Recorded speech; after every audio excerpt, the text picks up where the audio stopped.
Selamat datang di Bayangan Malam, tempat di mana setiap kisah lahir dari kegelapan dan setiap bisikan angin bisa jadi peringatan terakhir untukmu. Suara itu seolah bergema di antara kabut sebelum cerita ini benar-benar dimulai. Di kaki Gunung Lawu, ada sebuah desa kecil yang jarang sekali disebut dalam peta wisata. Desa itu bernama Desa Sumberrejo. Dari jauh desa ini tampak tenang. Rumah-rumah kayu berdiri rapat, jalan-jalan sempit berlapis tanah, dan aroma kopi yang sesekali tercium dari kebun milik warga. Tapi, bagi mereka yang pernah tinggal di sana, Desa Sumberrejo menyimpan kisah yang tidak bisa diceritakan dengan suara lantang. Bagi penduduk, Lawu bukan sekadar gunung. Ia adalah penjaga sekaligus ancaman. Ada bagian-bagian di lerengnya yang tidak boleh diinjak. Ada pohon-pohon tertentu yang tidak boleh ditebang. Dan ada satu warung kopi tua berdiri di jalur pendakian lama yang seharusnya tidak boleh didatangi setelah matahari terbenam. Warung itu dikenal dengan nama Warung Kopi Sumberlegi. Di siang hari ia tampak biasa. Hanya sebuah bangunan semi-permanen, dinding papan yang sudah mulai lapuk, atap seng berkarat, dengan meja kayu panjang dan kursi seadanya. Dari ceret tua, aroma kopi hitam selalu mengepul, menggoda para pendaki atau warga desa yang kebetulan lewat. Dan di balik meja kayu itu, selalu ada sosok perempuan yang dikenal dengan nama Bu Rini. Perempuan parubaya berwajah teduh, namun dengan sorot mata yang sering membuat orang salah tingkah. Ramah murah senyum, selalu menyapa dengan suara lembut. Tapi, entah kenapa, senyum itu selalu meninggalkan rasa dingin di tengkuk setiap orang yang melihat lebih lama. Malam itu, kabut turun lebih cepat dari biasanya. Angin dari lereng Lawu membawa bau tanah basah bercampur, sesuatu yang sulit dijelaskan. Dan di teras warung kopi itulah, seorang pemuda bernama Andi, untuk pertama kalinya duduk, menunggu secangkir kopi hitam pekat tanpa tahu bahwa langkah kakinya barusan telah menapaki jalan menuju teror panjang yang takkan pernah ia lupakan. Andi adalah pemuda perantau, usianya baru 24 tahun, namun sudah terbiasa berpindah-pindah dari satu kota ke kota lain untuk mencari pekerjaan. Setelah gagal bertahan di Solo, ia memutuskan pulang ke kampung halamannya yang tak jauh dari lereng Lawu. Hidup di kota membuatnya jenuh dan ia berpikir desa akan memberi ketenangan. Namun sejak pertama ia menginjakkan kaki di Sumberrejo, ia merasakan sesuatu yang aneh. Jalan setapak menuju rumah neneknya terasa lebih sunyi dari yang ia ingat. Pohon-pohon bambu di kiri kanan jalan bergoyang seolah berbisik. Dan setiap kali angin melewati tubuhnya, ia merasakan seolah ada seseorang yang berjalan tepat di belakangnya. Mungkin cuma halusinasi. Sudah lama aku nggak pulang kampung, gumamnya mencoba menenangkan diri. Selamat datang di Bayangan Malam, tempat di mana setiap kisah lahir dari kegelapan dan setiap bisikan angin bisa jadi peringatan terakhir untukmu. Suara itu seolah bergema di antara kabut sebelum cerita ini benar-benar dimulai. Di kaki Gunung Lawu, ada sebuah desa kecil yang jarang sekali disebut dalam peta wisata. Desa itu bernama Desa Sumberrejo. Dari jauh desa ini tampak tenang. Rumah-rumah kayu berdiri rapat, jalan-jalan sempit berlapis tanah, dan aroma kopi yang sesekali tercium dari kebun milik warga. Tapi, bagi mereka yang pernah tinggal di sana, Desa Sumberrejo menyimpan kisah yang tidak bisa diceritakan dengan suara lantang. Bagi penduduk, Lawu bukan sekadar gunung. Ia adalah penjaga sekaligus ancaman. Ada bagian-bagian di lerengnya yang tidak boleh diinjak. Ada pohon-pohon tertentu yang tidak boleh ditebang. Dan ada satu warung kopi tua berdiri di jalur pendakian lama yang seharusnya tidak boleh didatangi setelah matahari terbenam. Warung itu dikenal dengan nama Warung Kopi Sumberlegi. Di siang hari ia tampak biasa. Hanya sebuah bangunan semi-permanen, dinding papan yang sudah mulai lapuk, atap seng berkarat, dengan meja kayu panjang dan kursi seadanya. Dari ceret tua, aroma kopi hitam selalu mengepul, menggoda para pendaki atau warga desa yang kebetulan lewat. Dan di balik meja kayu itu, selalu ada sosok perempuan yang dikenal dengan nama Bu Rini. Perempuan parubaya berwajah teduh, namun dengan sorot mata yang sering membuat orang salah tingkah. Ramah murah senyum, selalu menyapa dengan suara lembut. Tapi, entah kenapa, senyum itu selalu meninggalkan rasa dingin di tengkuk setiap orang yang melihat lebih lama. Malam itu, kabut turun lebih cepat dari biasanya. Angin dari lereng Lawu membawa bau tanah basah bercampur, sesuatu yang sulit dijelaskan.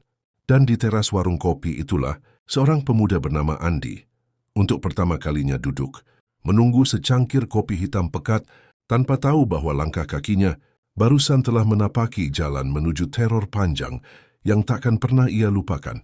Andi adalah pemuda perantau, usianya baru 24 tahun, namun sudah terbiasa berpindah-pindah dari satu kota ke kota lain untuk mencari pekerjaan. Setelah gagal bertahan di Solo, ia memutuskan pulang ke kampung halamannya yang tak jauh dari lereng, Lau. Hidup di kota membuatnya jenuh dan ia berpikir desa akan memberi ketenangan. Namun sejak pertama ia menginjakkan kaki di Sumber Rejo, ia merasakan sesuatu yang aneh. Jalan setapak menuju rumah neneknya terasa lebih sunyi dari yang ia ingat. Pohon-pohon bambu di kiri kanan jalan bergoyang seolah berbisik. Dan setiap kali angin melewati tubuhnya, ia merasakan seolah ada seseorang yang berjalan tepat di belakangnya. Ah, mungkin cuma halusinasi. Sudah lama aku nggak pulang kampung, gumamnya mencoba menenangkan diri. Selamat datang di Bayangan Malam, tempat di mana setiap kisah lahir dari kegelapan dan setiap bisikan angin bisa jadi peringatan terakhir untukmu. Suara itu seolah bergema di antara kabut sebelum cerita ini benar-benar dimulai. Di kaki Gunung Lawu, ada sebuah desa kecil yang jarang sekali disebut dalam peta wisata. Desa itu bernama Desa Sumber Rejo. Dari jauh desa ini tampak tenang. Rumah-rumah kayu berdiri rapat, jalan-jalan sempit berlapis tanah, dan aroma kopi yang sesekali tercium dari kebun milik warga. Tapi, bagi mereka yang pernah tinggal di sana, Desa Sumber Rejo menyimpan kisah yang tidak bisa diceritakan dengan suara lantang. Bagi penduduk, Lawu bukan sekadar gunung. Ia adalah penjaga sekaligus ancaman. Ada bagian-bagian di lerengnya yang tidak boleh diinjak. Ada pohon-pohon tertentu yang tidak boleh ditebang. Dan ada satu warung kopi tua berdiri di jalur pendakian lama yang seharusnya tidak boleh didatangi setelah matahari terbenam. Warung itu dikenal dengan nama Warung Kopi Sumber Legi. Di siang hari ia tampak biasa. Hanya sebuah bangunan semi-permanen, dinding papan yang sudah mulai lapuk, atap seng berkarat, dengan meja kayu panjang dan kursi seadanya. Dari ceret tua, aroma kopi hitam selalu mengepul, menggoda para pendaki atau warga desa yang kebetulan lewat. Dan di balik meja kayu itu, selalu ada sosok perempuan yang dikenal dengan nama Bu Rini. Perempuan parubaya berwajah teduh, namun dengan sorot mata yang sering membuat orang salah tingkah. Ramah murah senyum, selalu menyapa dengan suara lembut. Tapi, entah kenapa, senyum itu selalu meninggalkan rasa dingin di tengkuk setiap orang yang melihat lebih lama. Malam itu, kabut turun lebih cepat dari biasanya. Angin dari lereng Lawu membawa bau tanah basah bercampur, sesuatu yang sulit dijelaskan. Dan di teras warung kopi itulah, seorang pemuda bernama Andi, untuk pertama kalinya duduk, menunggu secangkir kopi hitam pekat tanpa tahu bahwa langkah kakinya barusan telah menapaki jalan menuju teror panjang yang takkan pernah ia lupakan. Andi adalah pemuda perantau, usianya baru 24 tahun, namun sudah terbiasa berpindah-pindah dari satu kota ke kota lain untuk mencari pekerjaan. Setelah gagal bertahan di Solo, ia memutuskan pulang ke kampung halamannya yang tak jauh dari lereng, Lawu. Hidup di kota membuatnya jenuh dan ia berpikir desa akan memberi ketenangan. Namun sejak pertama ia menginjakkan kaki di Sumber Rejo, ia merasakan sesuatu yang aneh. Jalan setapak menuju rumah neneknya terasa lebih sunyi dari yang ia ingat. Pohon-pohon bambu di kiri kanan jalan bergoyang seolah berbisik. Dan setiap kali angin melewati tubuhnya, ia merasakan seolah ada seseorang yang berjalan tepat di belakangnya. Ah, mungkin cuma halusinasi. Sudah lama aku nggak pulang kampung, gumamnya mencoba menenangkan diri. Nenek Andi, seorang perempuan renta yang dikenal warga sebagai Mbah Karsi, sudah menunggunya di teras rumah. Senyumnya lemah namun penuh kehangatan. Malam itu sambil makan nasi jagung dan sayur bening, neneknya sempat berpesan, "Di sini, jangan banyak jalan malam-malam, Dik. Kalau butuh apa-apa, tunggu pagi. Ingat pesan Mbah ya." Andi mengangguk, walau dalam hatinya sedikit geli. Ia menganggap pesan itu hanyalah nasihat umum orang tua di desa. Baginya malam di Lawu justru indah, bintang bertaburan, udara sejuk, dan aroma tanah yang menenangkan. Tapi keindahan itu hanya bertahan sebentar. Keesokan malamnya, Andi diajak oleh seorang sahabat lama, Bima, untuk nongkrong di warung kopi dekat jalur pendakian. Bima adalah pemuda desa setempat. Tubuhnya tinggi, wajahnya keras, namun sikapnya selalu ceria. "Hayo kita ngopi di warung Sumberlegi. Kopinya enak banget, terkenal seantero desa. Lagian katanya kau belum pernah coba, kan?" Andi sempat ragu. Ia teringat pesan neneknya, tapi akhirnya ia mengiyakan. "Ya sudah, sekali-sekali nggak apa-apa." Mereka pun berangkat. Malam itu kabut turun tipis. Bulan sabit bersembunyi di balik awan. Jalan menuju warung itu menanjak, melewati kebun kopi dan hutan pinus.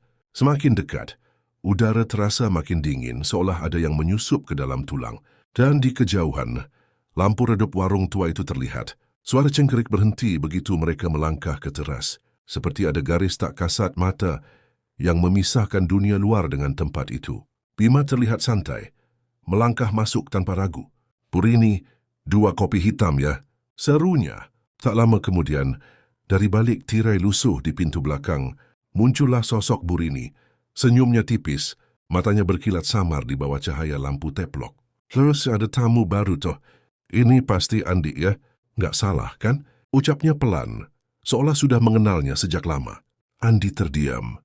Ia tidak ingat pernah bertemu dengan Burini, tapi perempuan itu menyebut namanya dengan yakin, seolah nama itu sudah akrab di lidahnya. Malam di Gunung Lawu selalu punya cara sendiri untuk membuat siapapun merasa kecil. Di lereng yang sunyi itu, udara menusuk seperti jarum halus yang menembus kulit. Kabut turun perlahan, menutupi setiap jengkal tanah, seolah bumi sendiri sedang menarik selimut putihnya. Suara hutan tak pernah benar-benar diam. Sesekali terdengar gesekan dedaunan pinus, gemerisik bambu, atau suara langkah samar yang entah berasal dari binatang atau sesuatu yang lain. Di kalangan penduduk desa, ada satu keyakinan yang diwariskan turun-temurun. Gunung Lawu bukan sekadar gunung, yang adalah tempat persinggahan, tempat arwah yang tak tenang mencari jalan, tempat makhluk gaib mencari perjanjian, dan tempat manusia yang haus kekuasaan datang untuk memberi tumbal. Orang tua desa sering berbisik pada cucu-cucunya, "Kalau kau mendengar namamu dipanggil di tengah kabut Lawu, jangan pernah menoleh, karena bisa saja yang memanggilmu bukan manusia." Di antara banyak cerita mistis tentang Lawu, ada satu kisah yang paling jarang diceritakan keras-keras, tentang sebuah warung kopi tua di lerengnya. Bukan sembarang warung, tapi tempat yang dipercaya menjadi gerbang tipis antara dunia manusia dan sesuatu yang lebih gelap. Asal-usul warung kopi Sumberlegi. Dulu sebelum Burini dikenal sebagai pemiliknya, warung itu hanya gubuk sederhana, milik seorang lelaki tua bernama Pak Sastro. Ia membuka warung kecil untuk para pendaki yang butuh tempat beristirahat. Warung itu menjual kopi hitam pahit, tempe goreng dan mie rebus seadanya. Namun sejak awal warung itu sudah terasa ganjil. Pendaki sering bercerita, kopi Pak Sastro selalu terasa berbeda. Bukan sekadar pahit, tapi menyisakan sensasi getir aneh yang membuat orang sulit tidur setelah meminumnya. Beberapa bahkan mengaku mimpi buruk semalaman penuh setelah singgah di sana. Warga desa sempat curiga. Tapi karena Pak Sastro dikenal ramah, tak ada yang benar-benar berani menuduh. Hingga suatu malam, kabar buruk menyebar. Seorang pendaki ditemukan meninggal di jalur setapak, wajahnya membiru, matanya melotot, dan di tangannya tergenggam bubuk kopi hitam yang belum sempat larut. Sejak kejadian itu, warung Pak Sastro sepi, tapi anehnya gubuk itu tidak pernah hancur dimakan usia. Kayunya memang lapuk, catnya terkelupas, tapi berdirinya tetap kokoh, seolah ada sesuatu yang menjaga. Bisikan warga desa, warga percaya, warung itu bukan sekadar tempat singgah. Mereka bilang, ada penunggu yang bersemayam di sana. Beberapa menyebutnya sebagai Danyang Lawu. Sebagian lain yakin itu jelmaan makhluk hitam yang suka menukar nyawa dengan kesuksesan. Ada pula cerita tentang suara gamelan halus yang kadang terdengar dari dalam hutan dekat warung. Gamelan tanpa penabuh. Iringan nada yang biasanya hanya muncul saat ada ritual pesugihan. Para tetua desa sering mengingatkan anak-anak muda, jangan pernah nekat masuk ke warung itu di malam hari. Kalau kau haus, minumlah dari sungai. Kalau kau lapar, lebih baik menahan perut. Karena sekali kau minum kopi dari sana, bisa jadi hidupmu bukan lagi milikmu sendiri. Burini dan perubahan warung. Tahun berganti, Pak Sastro meninggal dengan cara misterius. Tubuhnya ditemukan di dalam warung. Bersila menghadap kendi tanah liat besar. Tidak ada tanda perkelahian, tidak ada luka, tapi wajahnya membeku dalam ketakutan. Tak lama setelah itu muncul seorang perempuan parubaya, Bu Rini. Tak ada yang tahu dari mana asalnya. Tiba-tiba saja ia tinggal di warung itu dan melanjutkan usaha menjual kopi. Sejak saat itu, warung yang tadinya sepi justru kembali ramai. Tapi yang datang bukan pendaki atau warga desa, melainkan orang-orang asing. Wajah mereka tidak dikenal siapapun. Mereka datang satu persatu, selalu di malam hari. Duduk diam, menunduk, minum kopi hitam pekat lalu pergi tanpa jejak. Kadang berjalan ke arah hutan, kadang lenyap begitu saja seolah ditelan kabut. Bayangan di malam laut. Disinilah cerita mulai hidup. Penduduk desa yang kebetulan melewati jalan itu di malam hari sering bersumpah melihat cahaya lampu bohlam kuning dari warung. Lampu itu bergoyang pelan ditiup angin, menyinari dinding kayu lapuk yang seolah ingin roboh tapi tetap bertahan. Mereka juga bersumpah pernah melihat bayangan hitam bergerak di dalam warung, jauh lebih tinggi daripada manusia biasa. Bayangan itu terkadang berdiri di jendela, terkadang duduk di kursi panjang, tapi wajahnya selalu samar, tak pernah jelas. Beberapa orang nekat menoleh terlalu lama, dan mereka mengaku mendengar bisikan lirih dari dalam. Masuklah. Ngopi dulu. Jangan takut. Sejak itu tak ada lagi yang berani melintas sendirian. Ada satu hal yang membuat kisah ini semakin mencekam. Aroma kopi. Di malam-malam tertentu, terutama ketika bulan gelap, bau kopi hitam pekat menyebar di sepanjang jalan menuju warung. Bukan aroma kopi biasa, tapi wangi tajam bercampur dengan sesuatu yang amis. Seorang warga pernah berkata, aromanya seperti kopi yang dicampur dengan darah segar. Meski belum pernah ada yang membuktikan, cerita itu cukup untuk membuat siapapun bergidik, hanya dengan membayangkannya. Dan begitulah, warung kopi tua itu menjadi legenda.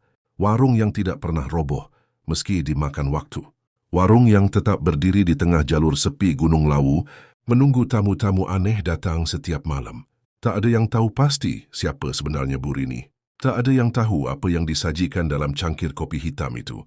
Yang jelas siapapun yang pernah masuk, jarang benar-benar sama lagi setelah keluar.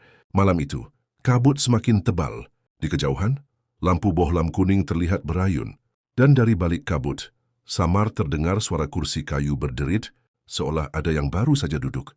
Pagi selalu datang dengan lambat di desa kecil yang terletak di kaki Gunung Lawu. Kabut masih setia menggantung di antara pepohonan pinus, seakan enggan beranjak, meski matahari sudah lama muncul di ufuk timur. Desa itu bernama Desa Girimulyo, nama yang terdengar indah, tapi menyimpan begitu banyak rahasia gelap. Rumah-rumah warga berdiri sederhana, dinding bambu, atap genteng tua, beberapa berdinding kayu yang mulai rapuh. Jalan setapak yang membelah desa masih berupa tanah, hanya sebagian kecil yang sudah dilapisi batu. Di pagi hari, suara ayam berkokok dan lonceng sapi terdengar bersahut-sahutan, menandakan kehidupan desa berjalan normal. Anak-anak berlari kecil menuju sekolah, perempuan menyiapkan sarapan nasi jagung, dan para lelaki bersiap ke ladang. Namun meski kehidupan terlihat biasa, ada sesuatu yang berbeda di Desa Girimulyo. Setiap orang di sana hidup dengan rasa waspada. Waspada terhadap hutan, kabut, dan terutama warung kopi tua yang berdiri di jalur menuju puncak Lawu. Di balai desa, para tetua sering duduk bersila sambil menyeruput teh hangat. Suara mereka pelan, seperti takut terdengar oleh sesuatu yang bersembunyi di antara kabut. Aku dengar kemarin malam ada cahaya dari warung itu lagi, kata seorang lelaki tua, suaranya bergetar. Cahaya kuning redup yang bergoyang. Katanya ada bayangan tinggi besar yang berdiri di jendela. Yang lain mengangguk, wajahnya pucat. Aku lewat jalan itu 3 malam lalu. Bau kopi tercium kuat sekali, tapi bercampur bau amis. Aku hampir muntah. Aku yakin itu bukan kopi biasa. Obrolan itu selalu berakhir sama. Mereka menunduk, diam, lalu beralih ke topik lain. Seakan membicarakan terlalu lama, bisa mengundang sesuatu dari kegelapan. Di antara warga desa, ada seorang pemuda bernama Andi. Usianya baru 22 tahun. Tubuhnya tinggi kurus. Wajahnya keras tapi matanya selalu menyimpan rasa ingin tahu.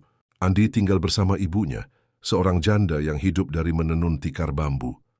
Sejak kecil Andi sudah sering mendengar larangan tentang warung kopi itu, tapi rasa penasarannya tumbuh semakin besar seiring bertambahnya usia. Ia sering mendaki sampai setengah jalur Lawu, sekadar mencari kayu bakar atau membantu pendaki yang tersesat. Dari kejauhan ia selalu melihat warung itu, bangunan tua, dengan satu lampu bohlam yang menggantung, seperti mengundang siapapun untuk datang. Kenapa semua orang takut pada warung itu? Gumam Andi suatu malam, saat duduk di depan rumahnya menatap kabut. Kalau memang hanya warung, apa salahnya aku masuk? Andi punya seorang sahabat bernama Bima.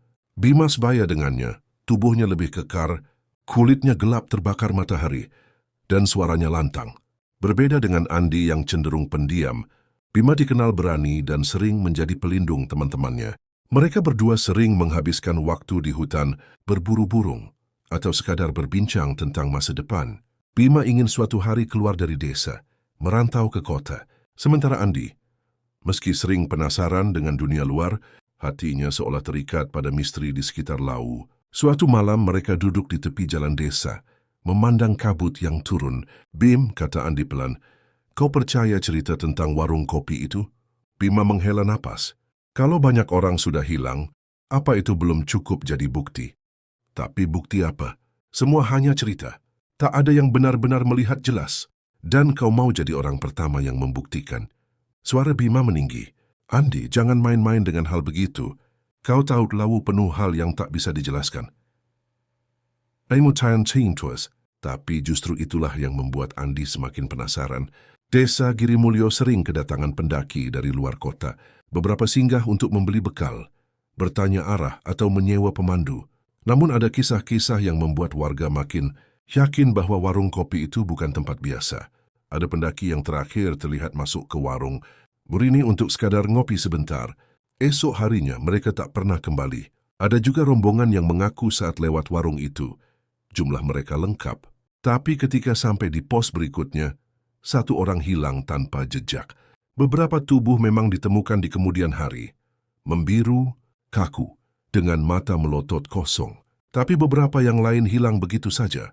Tak pernah ditemukan meski sudah dicari berhari-hari. Cerita-cerita itu sampai ke telinga Andi. Dan setiap kali mendengarnya, bukannya takut. Rasa ingin tahunya justru semakin membara. Suatu sore, Andi memberanikan diri mendekati Mbah Wiryo, tetua desa yang paling dihormati. Lelaki tua itu sudah berumur lebih dari 70 tahun, tubuhnya bongkok, rambutnya putih semua, tapi matanya masih tajam. Andi bertanya dengan suara hati-hati, "Mbah, apa benar warung itu berbahaya? Apa benar ada sesuatu di dalamnya?" Mbah Wiryo menatapnya lama, seakan menimbang apakah pemuda ini pantas mendengar kebenaran. Akhirnya ia berkata pelan, "Nak, warung itu bukan warung biasa. Ia berdiri di tempat yang tidak seharusnya. Dulu, sebelum ada bangunan itu, orang-orang sudah percaya di sana ada punden, tempat bersemayam penunggu Lau." Andi menelan ludah. "Lalu kenapa ada yang berani mendirikan warung di sana?" "Karena ada perjanjian," jawab Mbah Wiryo dingin. "Perjanjian yang membutuhkan tumbal. Semakin banyak orang datang, semakin kuat pula penunggu itu. Dan perempuan bernama Burini itu bukan orang sembarangan. Dia adalah penjaga perjanjian itu." Andi terdiam. Kata-kata itu justru semakin membakar rasa penasarannya. Malam itu saat berjalan pulang, Andi melewati jalan setapak dekat hutan. Bulan separuh menggantung pucat di langit. Angin berhembus dingin, membawa aroma kopi samar. Andi berhenti. Aroma itu kuat sekali, padahal ia masih jauh dari warung. Dan di kejauhan, di balik kabut, ia bisa melihat cahaya lampu kuning berayun pelan. Ia terpaku, tak sadar kakinya melangkah maju. Namun sebelum ia semakin dekat, suara keras memanggilnya dari belakang. "Andi, jangan ke sana." Itu suara Bima. Andi tersentak menoleh dan saat kembali melihat ke depan, lampu kuning itu sudah hilang, seolah tak pernah ada. Malam itu Andi pulang dengan hati gelisah. Ia tak bisa berhenti memikirkan aroma kopi, cahaya lampu dan kata-kata Mbah Wiryo. Di satu sisi ia takut, tapi di sisi lain ada sesuatu yang terasa memanggilnya. Warung kopi itu seperti menunggu dirinya. Dan di dalam hati kecilnya Andi tahu, cepat atau lambat ia akan masukkan dalam mani. Sore itu, langit di atas desa perlahan merona jingga. Gunung Lau berdiri gagah, namun bayangannya jatuh panjang dan gelap menutupi sawah, serta rumah-rumah bambu di kaki gunung. Angin berhembus dingin, membawa aroma tanah basah yang bercampur dengan wangi dupa dari sebuah rumah tua di tepi jalan desa. Rumah itu adalah milik Mbah Sastro, tetua yang paling disegani sekaligus ditakuti oleh warga. Andi dan Bima duduk di balai bambu depan rumah itu, menunggu Mbah Sastro yang sedang menyalakan pelita di dalam. Suara tonggeret terdengar bersahutan, lalu disusul kokok ayam yang seakan-akan salah waktu. Ada perasaan aneh yang menggelayuti suasana. Seakan sore itu lebih cepat tenggelam dalam kegelapan. Tak lama, pintu rumah tua itu berderet. Dari dalam muncul sosok kurus renta dengan tongkat kayu jati di tangan. Rambutnya sudah memutih, matanya cekung, namun sorotnya tajam menusuk. Ia mengenakan baju lurik hitam dan kain jarik batik lusuh. Mbah Sastro, kalian berdua kenapa manggil aku sore-sore begini? Suaranya parau tapi tegas. Andi saling pandang dengan Bima. Mereka ragu sejenak sebelum akhirnya Bima memberanikan diri membuka suara.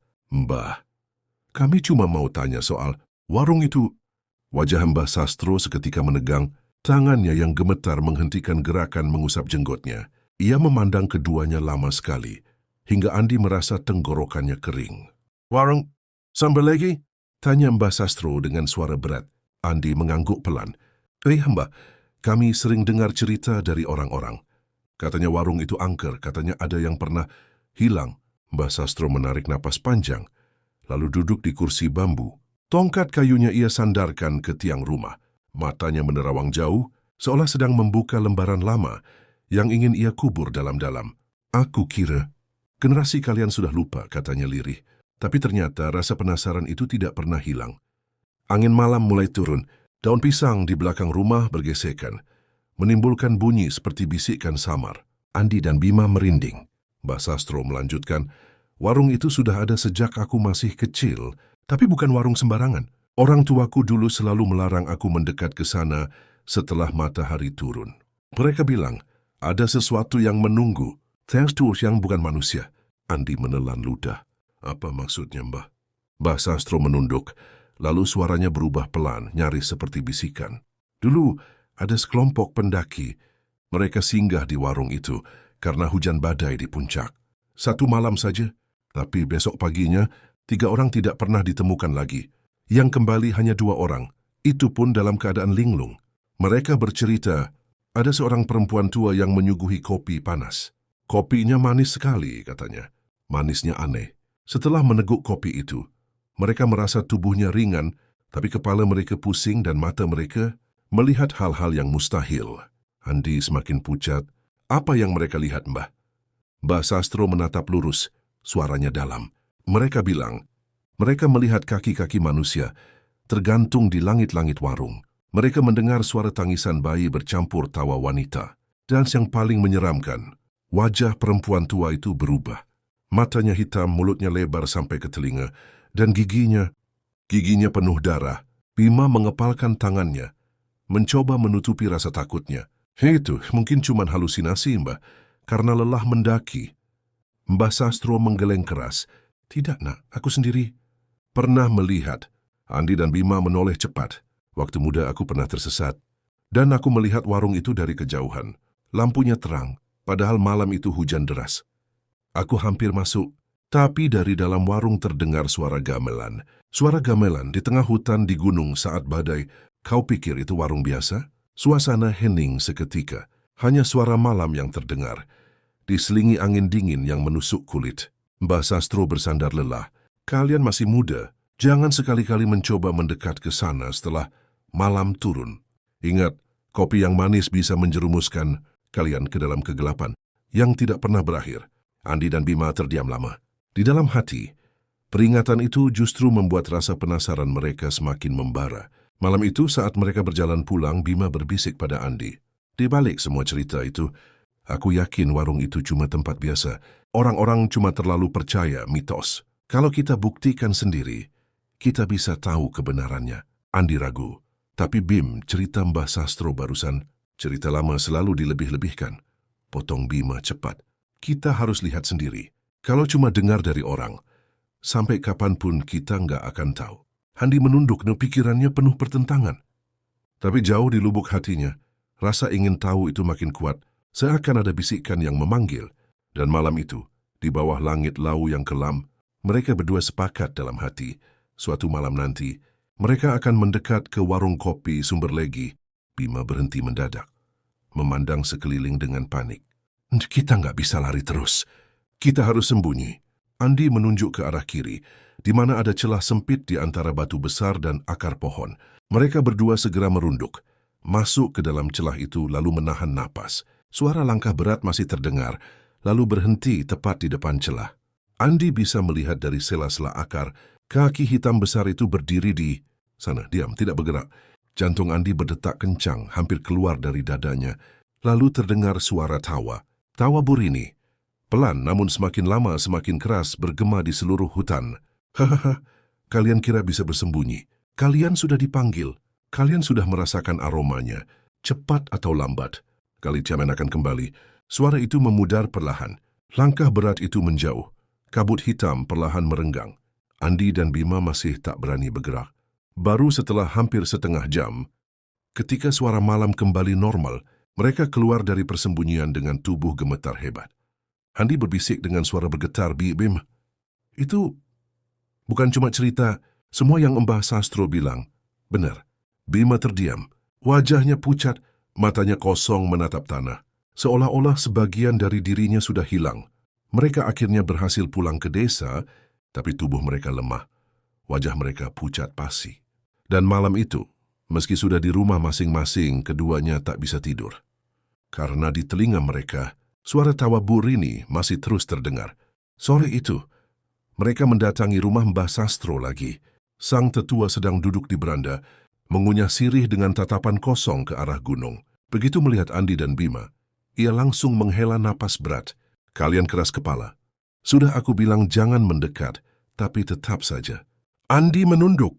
Maaf Mbah, tapi sekarang kami nggak bisa tidur. Kami merasa diikuti. Apa yang harus kami lakukan? Mbah Sastro terdiam lama, lalu berkata lirih. Kalau bayangan itu sudah menempel, artinya kalian sudah dicatat. Kalian sudah jadi bagian dari lingkaran warung itu. Bima menelan ludah. Dicatat. Maksud Mbah apa? Mbah Sastro menatap mereka tajam. Warung itu bukan sekadar tempat minum kopi. Itu gerbang. Setiap orang yang mencium aroma kopinya atau menatap lampunya bisa terseret ke dalam lingkaran. Dan kalau sudah terseret, sangat sulit keluar. Terkadang, satu-satunya jalan keluar adalah dengan memberikan ganti. Andi merinding. Ganti? Ganti apa, Mbah? Mbah Sastro menunduk. Suaranya semakin pelan. Tumbal. Malam itu, Andi tidak bisa tidur sama sekali. Setiap kali ia memejamkan mata, ia melihat bayangan hitam dengan mata merah menatap dari sudut kamar. Kadang ia mendengar suara tawa Burini dari arah dapur. Kadang ia mencium aroma kopi pekat. Begitu nyata hingga ia hampir muntah. Sekitar tengah malam ia mendengar langkah kaki di luar jendela. Pelan menyeret tapi jelas. Ia memberanikan diri mengintip. Dan yang ia lihat membuat darahnya membeku. Bima, sahabatnya, berdiri di luar jendela dengan mata kosong, wajah pucat, bibir biru. Tangannya membawa sebuah cangkir tanah liat berisi cairan hitam. Andi, ayo, minum ini. Manis sekali. Andi terlonjak mundur, menabrak meja kecil di kamarnya. Gelas air jatuh pecah berderai. Saat ia menoleh lagi ke jendela, Bima sudah hilang. Hanya suara tawa lirih yang tersisa. Tiba-tiba suara kentongan terdengar dari arah desa. Tok, tok, tok. Berulang-ulang keras dan tergesa-gesa. Suara itu memecah keheningan malam. Bayangan-bayangan hitam tampak gelisah. Mereka bergetar lalu perlahan mundur. Masuk kembali ke kabut. Bima terjatuh ke tanah. Cangkir di tangannya pecah. Cairan hitam merembes ke tanah. Aroma kopi pekat bercampur dengan bau anyir darah. Andi buru-buru menghampiri sahabatnya. Bima, sadar. Mata Bima berkedip pelan, lalu ia menarik napas panjang.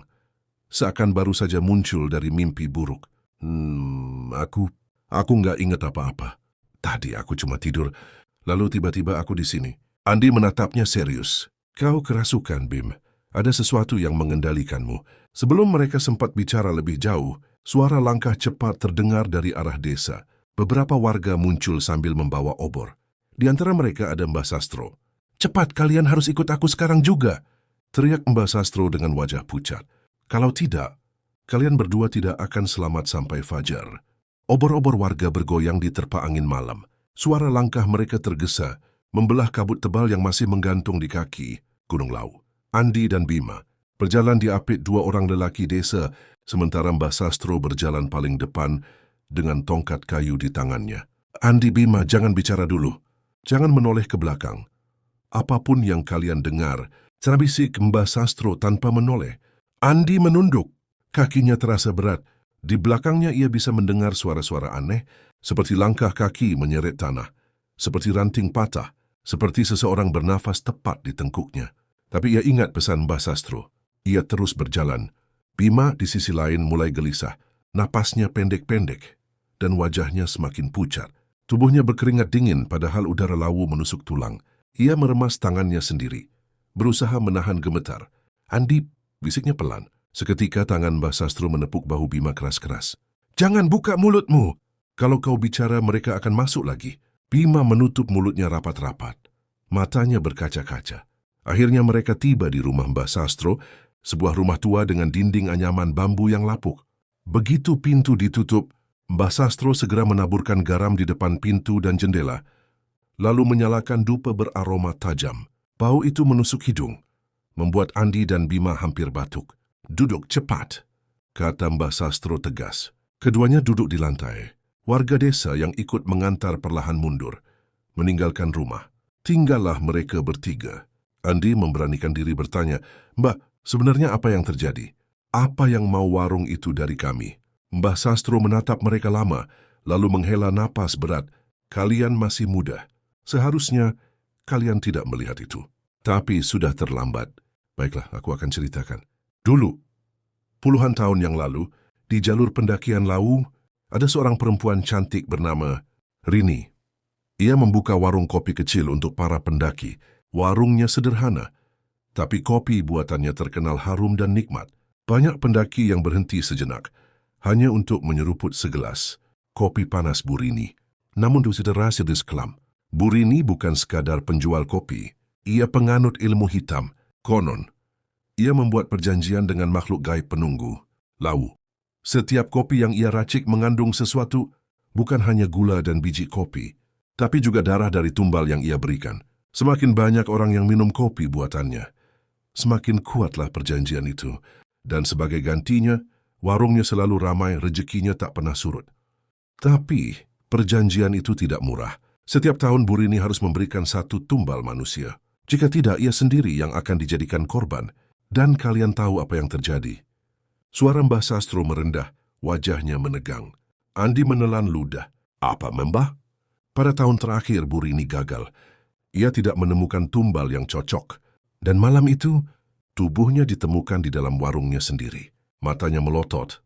Bibirnya penuh ampas kopi, tangannya terikat di meja. Sejak saat itu, warung itu tidak pernah hilang. Kadang muncul untuk menyesatkan pendaki. Kadang muncul di mimpi orang-orang. Dan setiap kali muncul, ia mencari tumbal baru untuk menggantikan dirinya. Andi dan Bima saling pandang, tubuh mereka merinding. Jadi, maksud Mbah sekarang giliran kita? Tanya Bima dengan suara gemetar. Mbah Sastro mengangguk pelan. Betul, kalian sudah minum aroma itu. Sudah melihat wajahnya. Itu artinya, kalian sudah terikat. Dan yang lebih buruk, salah satu dari kalian sudah dipilih. Andi tercekat. Dipilih? Maksudnya, salah satu dari kami harus jadi tumbal. Mbah Sastro menunduk. Itulah syarat perjanjian Bu Rini. Kalau tidak ada yang menggantikan, kalian berdua akan habis diseret satu persatu. Tapi kalau satu saja yang diserahkan, yang lain bisa selamat. Suasana hening. Hanya suara dupa yang terbakar pelan. Andi menoleh ke Bima. Sahabatnya itu menunduk. Wajahnya penuh ketakutan. Keringat bercucuran dari pelipisnya. Jangan dengarkan dia, kata Bima lirih. Kita bisa cari jalan lain. Kita bisa lawan. Namun tiba-tiba tubuh Bima kejang. Matanya mendelik. Mulutnya terbuka lebar. Dan suara perempuan keluar dari tenggorokannya. Bukan kalian yang memilih.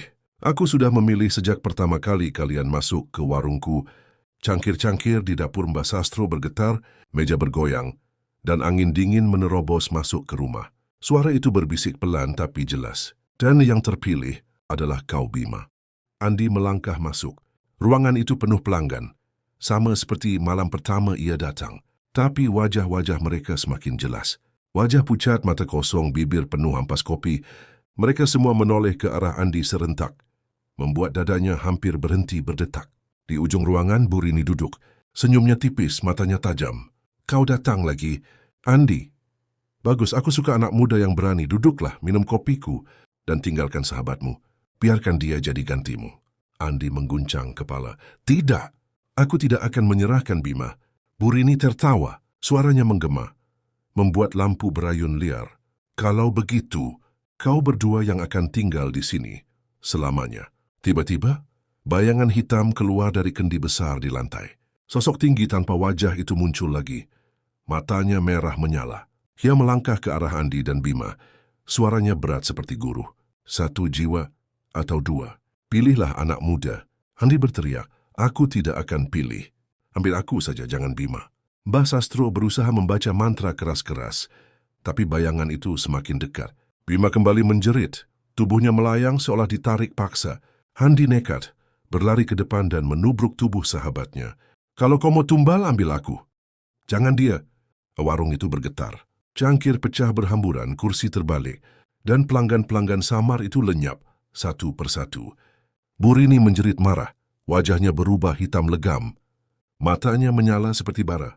Anak bodoh, kau pikir kau bisa melawan perjanjian yang sudah ada puluhan tahun? Sosok hitam itu menunduk, tangannya yang besar dan dingin menyentuh bahu Andi.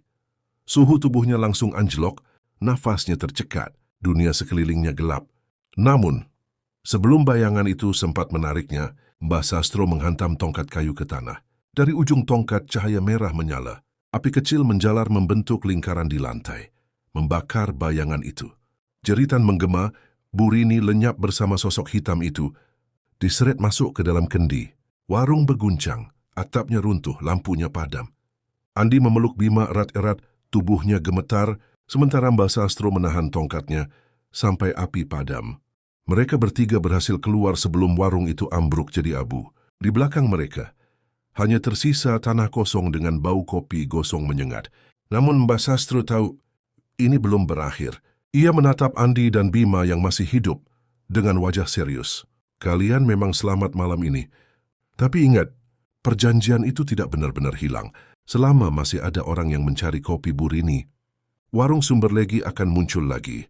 Setelah malam itu, setelah mereka berlari meninggalkan warung kopi Sumber Legi yang runtuh dan terbakar menjadi abu, Andi benar-benar mengira semuanya telah selesai. Ia dan Bima selamat. Burini lenyap bersama bayangan hitam yang menyeramkan. Warung itu hanya menyisakan tanah kosong, hangus dengan bau kopi gosong menusuk hidung. Namun seperti yang sudah diperingatkan Mbah Sastro, malam itu bukanlah akhir, hanya sebuah awal dari gangguan yang lebih besar.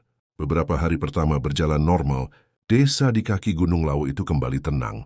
Warga mulai bekerja seperti biasa. Para lelaki pergi ke ladang, perempuan menenun atau menjemur hasil panen, anak-anak kembali bermain di tanah lapang. Seolah semua baik-baik saja, tapi Andi merasakan ada yang berbeda. Setiap malam ia terbangun oleh aroma kopi gosong yang samar, seolah ada seseorang sedang menyeduh kopi di dalam kamarnya. Padahal ia tinggal sendiri, dan dapurnya kosong. Bima juga mengalami hal serupa. Suatu sore ia datang dengan wajah pucat, duduk di beranda rumah Andi. Andi, tadi malam aku dengar suara orang bicara di kamarku, katanya pelan. Suara siapa? Suara perempuan, lirih yang tapi jelas. Dia bilang kau belum selesai, kopi belum diteguk sampai habis. Andi terdiam. Hatinya kembali bergetar oleh rasa takut yang sama. Seperti malam ia melihat bayangan itu.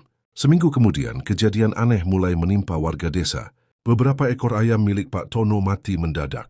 Tidak ada luka di tubuhnya, tapi matanya melotot, paruhnya penuh ampas hitam seperti kopi kental. Keesokan harinya, giliran kambing milik keluarga lain ditemukan mati dengan cara yang sama. Lidahnya terjulur, di mulutnya menempel bubuk hitam pekat.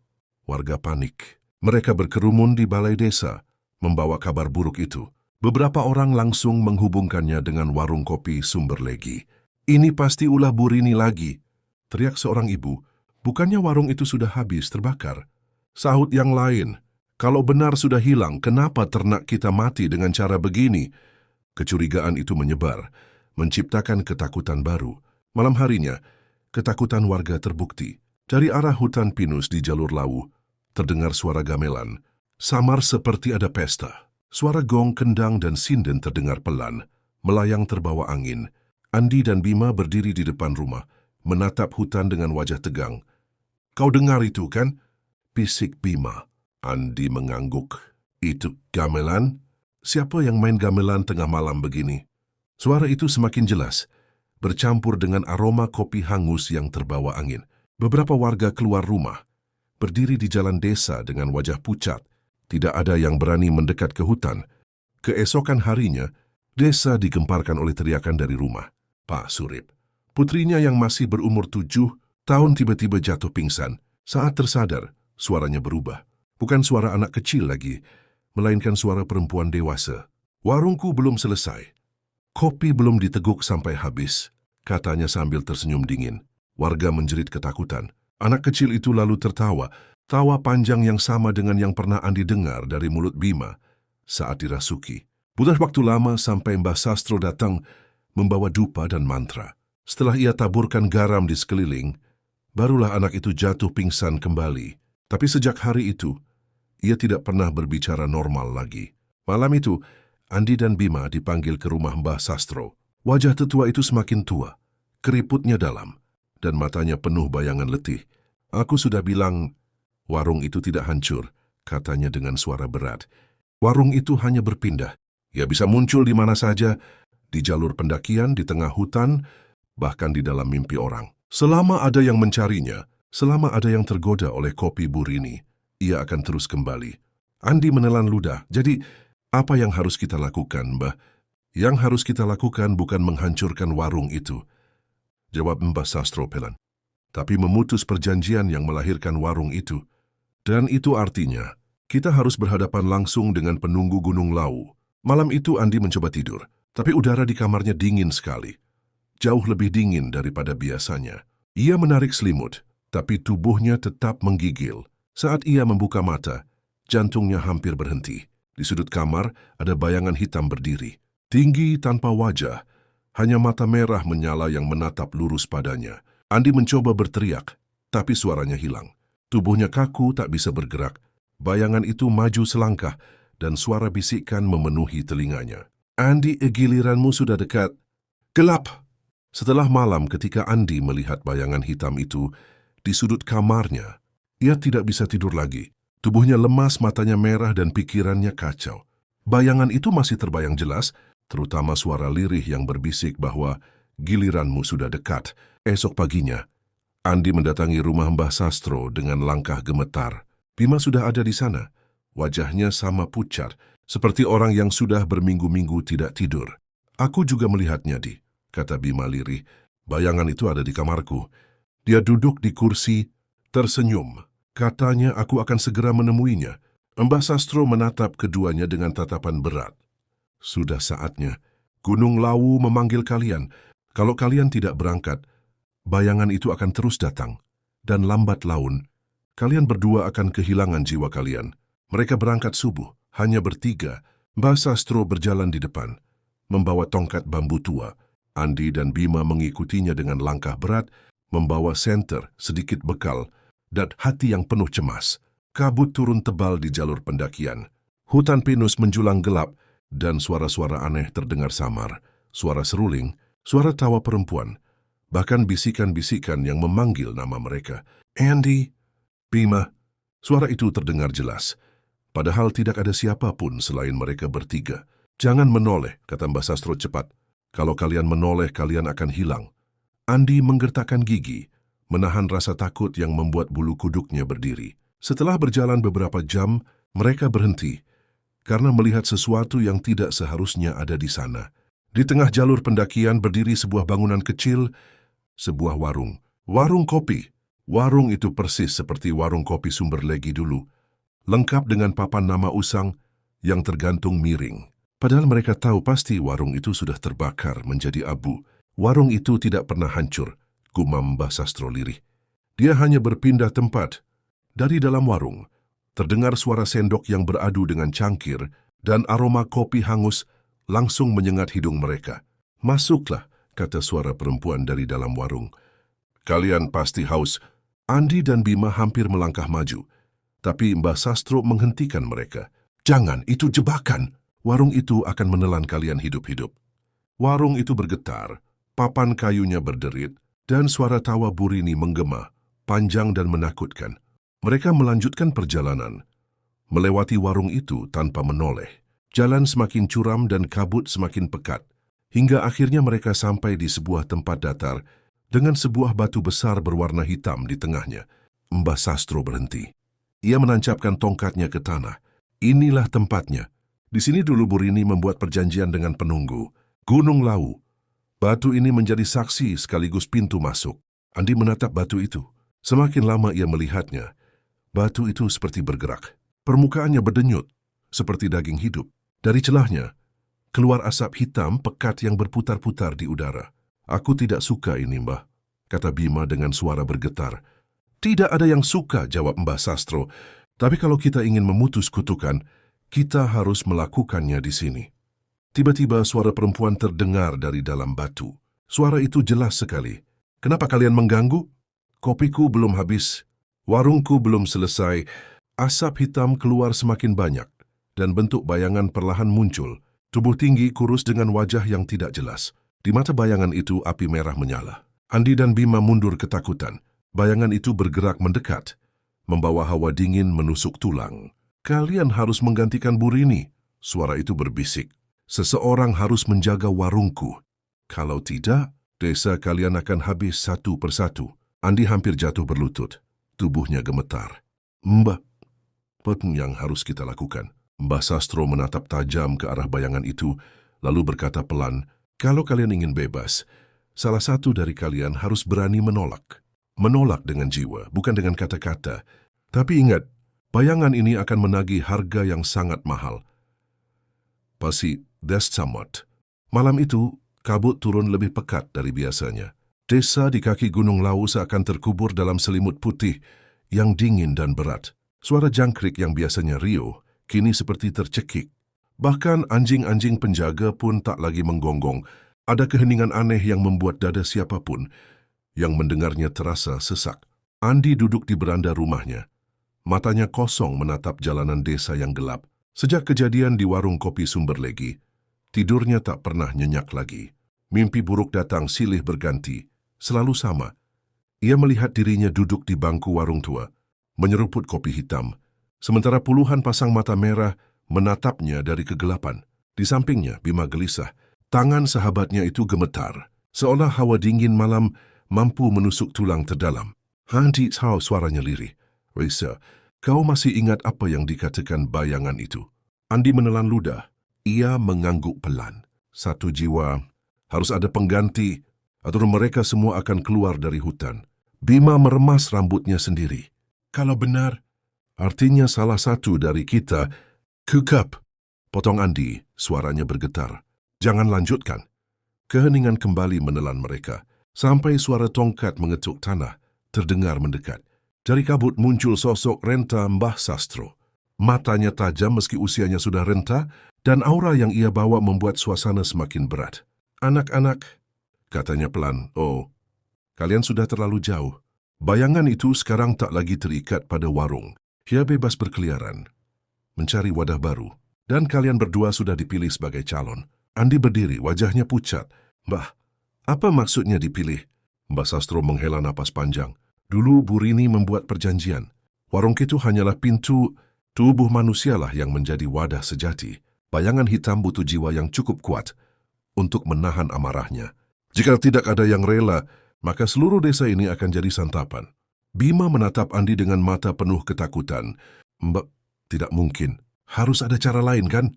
Mbah Sastro menutup mata sejenak, lalu berkata lirih, "Ada ritual, tapi berbahaya. Kita bisa mencoba mengikat bayangan itu kembali ke dalam kendi tua. Tapi ingat, saya akan menuntut harga. Selalu ada harga." Malam itu juga, mereka bertiga menuju gubuk kecil di pinggir desa. Di dalamnya, Mbah Sastro menyiapkan sesajen. Kembang 7 rupa, kendi tanah liat, minyak kelapa, dan sebilah keris pusaka. Hawa di dalam gubuk begitu berat, seakan udara sendiri enggan bernafas. Ritual dimulai. Mbah Sastro menyalakan dupa, asapnya mengepul membentuk pusaran. Mantranya bergema rendah, seperti suara dari zaman yang sudah terlupakan. Andi dan Bima duduk di sisi, mencoba menahan rasa takut yang menggila. Tiba-tiba angin kencang menerpa. Lampu minyak bergoyang hebat.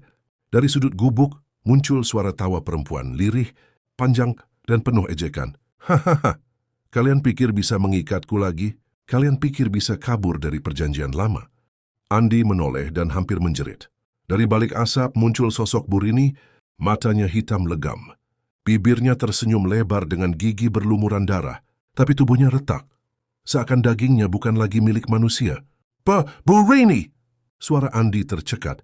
Sosok itu mendekat, tapi wajahnya perlahan hancur menjadi bayangan hitam pekat. Dari kegelapan itu, muncul mata-mata merah yang tak terhitung jumlahnya. 1 jiwa. Suara itu menggema, keras hingga gubuk bergetar. Berikan 1 jiwa, atau semua akan kami miliki. Bima mundur ketakutan. Andi merasakan tubuhnya kaku, seperti ada ribuan tangan dingin yang meraih dari kegelapan. Apa yang harus kita lakukan? Teriaknya. Mbah Sastro terus melantunkan mantra. Keringat bercucuran deras di wajahnya. Tahan, jangan dengarkan ilusi mereka. Mereka hanya ingin kalian goyah. Namun ilusi itu semakin menggila. Andi tiba-tiba melihat ibunya muncul di depannya. Menangis meraih tangannya. Anakku Andi, ikutlah dengan ibu. Lepaskan semua ini. Sementara Bima melihat ayahnya yang sudah lama meninggal, tersenyum dan berkata, Nak, kau bisa menyelamatkan desa dengan menyerahkan dirimu. Mereka berdua menjerit. Tak sanggup membedakan mana nyata dan mana tipuan. Lalu bayangan itu kembali bersuara. Lebih keras, lebih jelas. Andi, Bima, salah satu dari kalian harus memilih. Jika tidak, desa ini akan tenggelam dalam darah 1 jiwa atau 1000. Andi menatap Bima, matanya penuh air mata. Bima membalas tatapannya, wajahnya putus asa. Keheningan beberapa detik terasa seperti neraka. Andi berbisik, kalau memang harus ada yang dipilih, jangan kau. Biarkan aku. Tidak! Potong Bima, suaranya pecah. Jangan bodoh. Kau punya keluarga. Aku hanya seorang tak berguna di desa ini. Tutup mulutmu. Andi menjerit. Kita berdua akan selamat. Namun bayangan itu tertawa, menggema hingga atap gubuk hampir runtuh. Hahaha, lihatlah kalian sudah mulai saling menyalahkan. Pilihlah cepat, atau aku akan memilih untuk kalian. Dan seketika, lampu minyak padam. Gelap total. Suara langkah berat mendekat. Perlahan tapi pasti. Aroma kopi gosong bercampur anyir darah memenuhi ruangan. Andi dan Bima berpegangan erat, sementara Mbah Sastro mulai tersedak oleh asap hitam yang masuk ke dalam paru-parunya. Dan tepat sebelum bab ini berakhir, suara itu kembali berbisik. Kali ini tepat di telinga mereka. Malam ini, 1 jiwa harus menjadi harga. Andi dan Bima kini sendirian, berhadapan langsung dengan sosok raksasa itu. Bayangan itu menunduk, matanya yang merah menyala menatap mereka bergantian. Suaranya seperti ribuan bisikan yang menyatu. Andi, Bima, salah satu dari kalian harus memilih sekarang juga. Jika tidak, desa ini akan jadi ladang kematian. Andi menggenggam bahu Bima. Matanya berair. Bima, aku tidak bisa memilih antara kita berdua. Bima menatap Andi balik, wajahnya penuh putus asa. Kalau begitu, biarkan aku yang memilih. Andi, dengarkan aku. Aku sudah lama merasa tidak berarti di desa ini. Semua orang menganggapmu lebih pintar, lebih berani. Kau masih punya masa depan. Biarkan aku yang jadi harga. Andi menggeleng keras. Air matanya mengalir deras.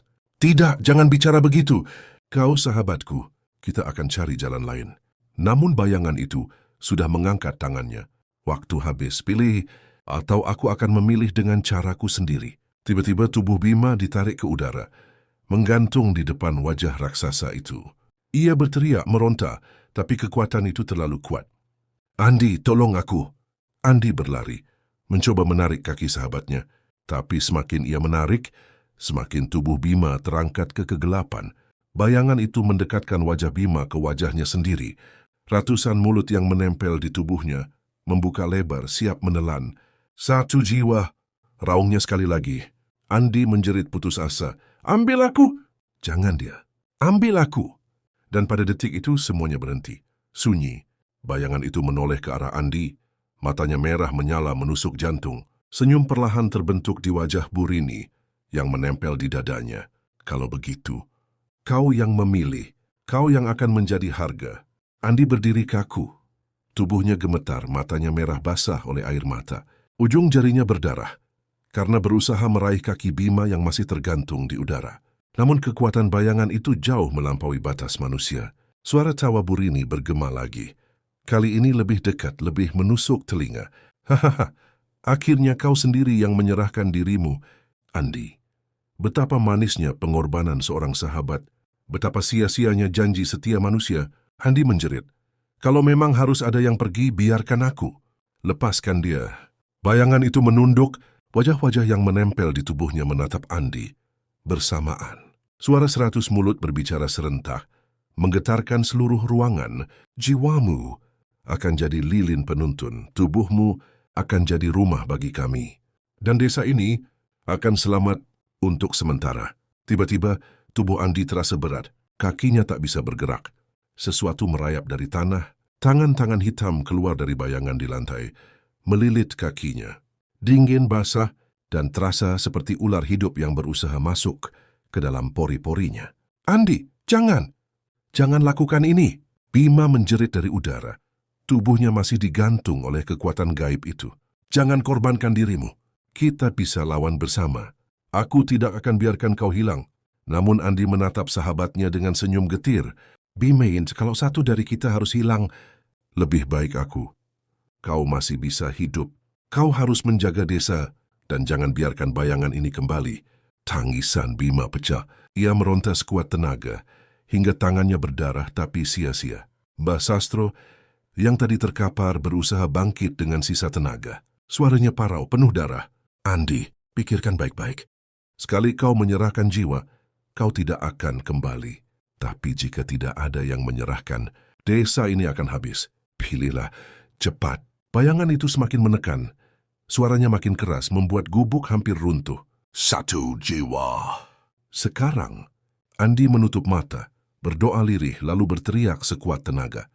Ambil aku, biarkan desa selamat. Dalam sekejap, tangan-tangan hitam menarik tubuh Andi ke dalam bayangan di lantai. Tubuhnya tersedot perlahan. Mulai dari kaki, lalu pinggang, lalu dadanya. Ia menatap Bima untuk terakhir kali. Tersenyum meski wajahnya dipenuhi ketakutan. Jaga dirimu, Bima. Jangan biarkan semua sia-sia. Andi! Teriakan Bima memecah malam. Tubuh Andi sepenuhnya tenggelam ke dalam kegelapan. Suara jeritannya hilang, menyisakan keheningan mencekam. Bayangan itu mendesah puas. Tubuhnya yang sebelumnya retak mulai menguat. Matanya merah semakin menyala. Hahaha, harga telah dibayar. Desa ini aman untuk 100 tahun ke depan. Tapi ingat, perjanjian tak pernah berakhir. Warung itu akan kembali. Tubuh Bima terlempar ke tanah. Ia tersungkur, menangis histeris. Berusaha menggali bayangan di lantai dengan tangannya yang berdarah. Tapi sia-sia. Andi telah lenyap. Mbah Sastro menatapnya dengan wajah penuh duka. Anak itu sudah memilih jalan pengorbanan. Tapi jangan salah, bayangan itu tidak hancur. Hanya tertidur, menunggu waktu untuk kembali. Di luar gubuk, angin malam tiba-tiba berhenti. Kabut perlahan menghilang. Desa kembali tenang, seolah tak pernah terjadi apa-apa. Tapi di hati Bima, lubang besar menganga. Sahabatnya Andi telah hilang selamanya. Dan dari kejauhan, di hutan lereng Gunung Lawu, samar terdengar suara langkah. Suara yang sama berat bergema, seakan Andi yang baru. Sedang berjalan bukan lagi sebagai manusia, tapi sebagai penjaga baru warung kopi Sumber Legi. Malam di lereng Gunung Lawu terasa semakin berat. Kabut turun tebal, menelan jalan setapak dan pepohonan pinus, seolah dunia menyempit hanya pada satu tempat, warung kopi Sumber Legi. Angin gunung menderu, membawa bau kopi pekat bercampur wangi anyir yang menusuk hidung. Di dalam warung tua itu, lampu bohlam kuning berayun pelan, cahayanya redup. Membelah kegelapan hanya sejengkal, membuat bayangan di dinding bergerak-gerak seperti makhluk hidup. Kursi-kursi kayu lapuk berderit pelan, meski tak ada yang duduk di sana. Namun perlahan, satu persatu sosok kembali muncul. Pelanggan misterius itu datang, sama seperti dulu. Wajah mereka tertutup bayangan, tak jelas rupa. Mereka duduk diam, memesan kopi, lalu menatap kosong ke arah meja panjang di sudut ruangan. Malam ini berbeda, karena di kursi itu duduk Andi. Tubuhnya gemetar, peluh dingin membasahi wajah, tapi matanya kosong, seakan ada sesuatu yang mengendalikan. Bima berdiri di ambang pintu, ketakutan, memanggil sahabatnya dengan suara bergetar. Andi, Ayo keluar. Jangan tinggal di situ. Itu bukan tempatmu. Namun suara Bima terputus oleh bisikan serempak dari para pelanggan bayangan. Lirih tapi jelas, penjaga baru. Sudah dipilih. Andi menunduk, tangannya mengepal di atas meja. Dalam kepalanya, suara-suara asing bersahutan. Suara Burini, suara-suara bisikan dari hutan, bahkan suara ibunya yang sudah lama meninggal. Semua bercampur, memaksa dia menerima warisan gelap itu. Kalau kau menolak, desa ini akan binasa. Kalau kau pergi, sahabatmu yang akan jadi gantinya. Andi menutup telinga, berteriak, "Diam, jangan ganggu aku." Tapi bayangan-bayangan di ruangan itu semakin dekat, mengelilinginya. Mata merah mereka menyala, menyorot tubuh Andi. Bima nekat masuk, mencoba menarik tangan sahabatnya. "Andi, ini jebakan. Kau harus lawan. Jangan dengarkan mereka." Andi menoleh, matanya sayu. "Bima, kalau aku pergi, mereka akan mengambilmu. Aku tidak bisa biarkan itu." Tiba-tiba, kendi tanah liat besar di pojok warung bergetar. Dari dalamnya asap hitam pekat keluar, membumbung ke langit-langit.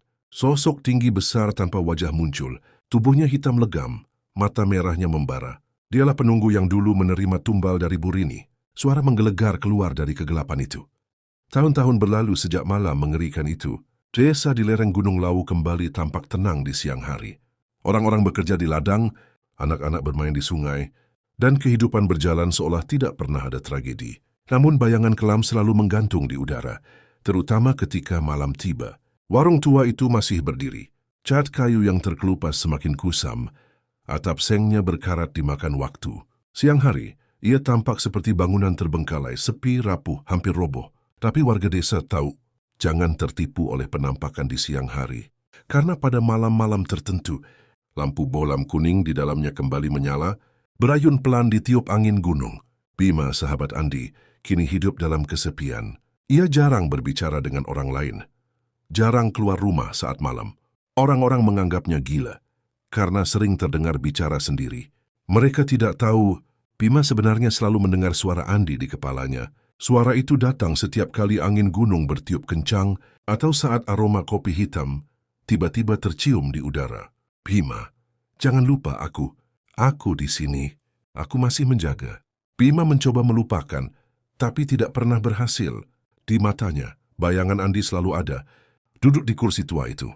Tersenyum samar dengan mata merah menyala. Warga desa tetap menjauhi warung tersebut. Namun kadang-kadang, para pendaki yang tersesat di lereng Lawu bercerita tentang pengalaman aneh. Mereka mengaku menemukan sebuah warung tua di tengah kabut dengan seorang pemuda ramah yang menyajikan kopi hitam pekat. Kopinya hangat, aromanya kuat, tapi setelah meneguk, mereka selalu terbangun keesokan paginya di jalan setapak tanpa tahu bagaimana bisa kembali. Dan yang lebih menyeramkan, beberapa pendaki tidak pernah kembali sama sekali. Seiring waktu, nama warung kopi Sumber Legi berubah menjadi legenda. Orang-orang memperingatkan, jangan pernah singgah di warung tua dengan lampu bolam kuning redup di lereng Gunung Lawu. Karena kopi yang kau minum bukan sekadar minuman, tapi janji ikatan dan mungkin tumbal bagi bayangan yang mengintai. Malam terus bergulir, warung itu tetap ada. Dan di balik pintu kayu yang lapuk, Andi, penjaga baru, masih duduk menunggu tamu berikutnya. Suara tawa samar kadang terdengar, suara sendok beradu dengan gelas, dan bisikan lirih yang membeku di telinga. "Selamat datang di warung kopi Sumber Legi, kopi hitam untuk tubuhmu, bayangan untuk jiwamu, gelap." Dan itulah kisah dari warung kopi Sumber Legi, sebuah legenda kelam dari lereng Gunung Lawu, tentang kopi yang bukan hanya pahit di lidah, tapi juga bisa merenggut jiwa. Ingatlah, malam selalu menyimpan sesuatu yang tak pernah kita pahami. Mungkin di jalan sepi yang sering kau lewati, atau bahkan di balik pintu yang tiap hari kau buka. Jika kau menyukai kisah ini, jangan lupa tekan tombol subscribe dan nyalakan loncengnya. Karena di sini, di Bayangan Malam, setiap malam, selalu ada cerita dari kegelapan yang menunggumu. Sampai jumpa di cerita berikutnya, dan semoga malam ini kau bisa tidur dengan tenang. Atau mungkin lampu kuning itu akan menyala tepat di depan rumahmu